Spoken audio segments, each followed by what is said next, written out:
Hi everyone, I'm Joe. Today I'm going to be doing a book review of Look to Windward, written by Iain M. Banks. This is a science fiction novel, first published in 2000, and it is the 7th novel set within the Culture universe, of which there are 10 in total. And just a small note about that, each of the 10 Culture novels are fully independent of one another.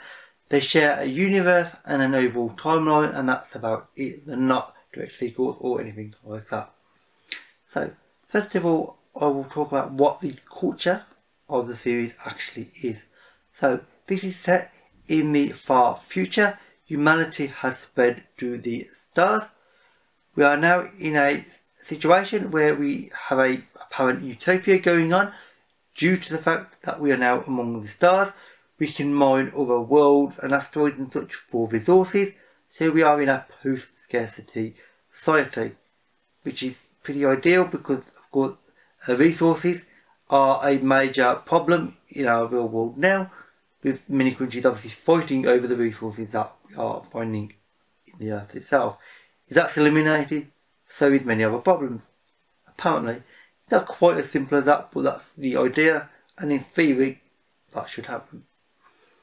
And we have a very advanced technology due to this, of course, and overall we are an advanced society and we've got some pretty good advantages to our name. So now I will give you a synopsis from the back of the book first, then I'll give you my own synopsis. And that is, it was one of the less glorious incidents of a long ago war. It led to the destruction of 2 suns and the billions of lives they supported. Now, 800 years later, the light from the first of the ancient mistakes has reached the Culture orbital massacre. The light from the second may not. I'm not going to say what that is reference to just this moment, but it does reference to an event. And indeed, the overall concept of the novel is quite simply that on a far away world, not related to the Culture, there is a planet that 800 years before the start of the events of the book had a civil war, and this led to massive amounts of death, frankly, as civil wars and any kind of conflict generally does. Now, this civil war was not directly caused by the Culture, although some people on the world do blame the Culture because I think that the Culture's very subtle and covert infiltration and sort of, nudging of the society in certain ways to make the society go in a particular way to Culture's liking could have caused this war and therefore the death toll, and certain people are very unhappy, and they have taken a very long time and a lot of effort to think up the suitable way to get revenge on the Culture.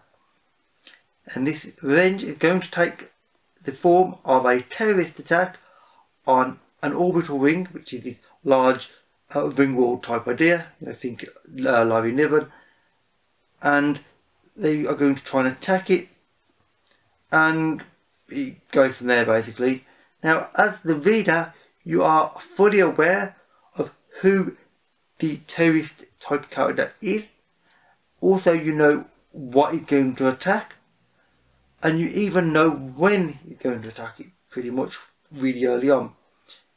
And this is a case of how is this explained and how do you learn it.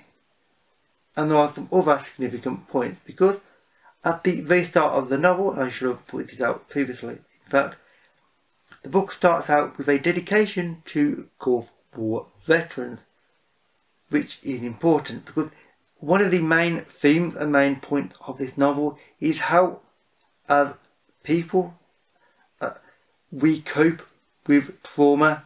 Because this might appear to be an anti-war novel, and in some respects it kind of is. I mean, several of the Culture novels are somewhat anti-war in that respect, but this novel is more than just that.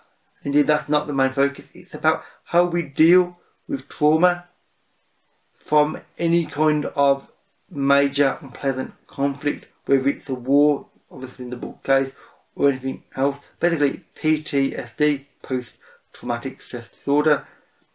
how we deal with it both as a society and on an individual level, both physically and more importantly psychologically. How do we deal with horrible events? Because of course war affects people in drastically different ways, often unknown ways, because of course wars obviously all different. They're often they are short, violent, with long periods of inactivity followed by short periods of activity. This can mess with soldiers and also non-military minds really badly, and this is how you think about people that suffer from this. Do you try to help them? Do you just leave them and hope that they essentially fix themselves or seek their own support?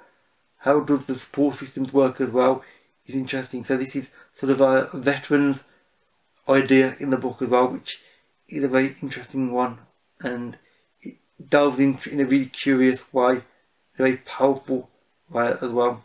And it's powerful because the point of view of the novels are three main sets, and that is the terrorist type character, a musician on the orbital, that is the focus of the attack, and the AI mind that is controlling the orbital. In the culture novels there are these AI minds which are fully sentient, super intelligent minds that are able to think and indeed control all the major political and societal decisions of the culture. They are meant to be very even-minded because they're emotional behind them, although that's not entirely true, and it should lead to an interesting society and a better one. But it doesn't always work out, because the minds, and indeed the mind in this, is not always as straightforward as it appears. It may be artificial, but it is sentient, it can learn, and one of the things it can learn to a degree is emotion. So they're not cold, emotionless calculating machines. They're a lot more than that, and this is pointed out and made a very interesting focus of this novel, as well as the anti-war message and the trauma idea. It's a curious mixture, but it works together extremely well because of course the AI mind in question had a history as well, which it's trying to remember and learn and adapt from as well. It's not just humans trying to learn from their history, everything's trying to learn from the history, as we all should do. All these characters are based around the orbital of Masak. This, as I've said previously, is a ring world idea, which is basically, imagine a giant ring so large and that it can, if it's spun fast enough around a planet, essentially generate its own gravitational force, and there is a very large amount of people living on this ring. This is an old idea for today's standards, because of course this has been used for many years in various formats. This book does it rather well. It's interesting to see how they live on a ring world, basically, which is what the orbital is. It's curious, and I'm very happy that I've read this book because it's interesting for that reason, as well as many other reasons, of which it's all really well written overall. Indeed, on about the writing of it, the pacing of the novel is, as you would expect from Iain M. Banks, and this isn't any exception to that, is excellent. He knows when to introduce characters, when to sort of move them out of the way and let larger events take place, and when to occasionally even when to slightly diverge off the point. I mean, he generally is a pretty focused author with the plot, but he does go off on little tangents here or there, which really do add to the plot, and you might think they don't, but pretty much everything he writes does add something.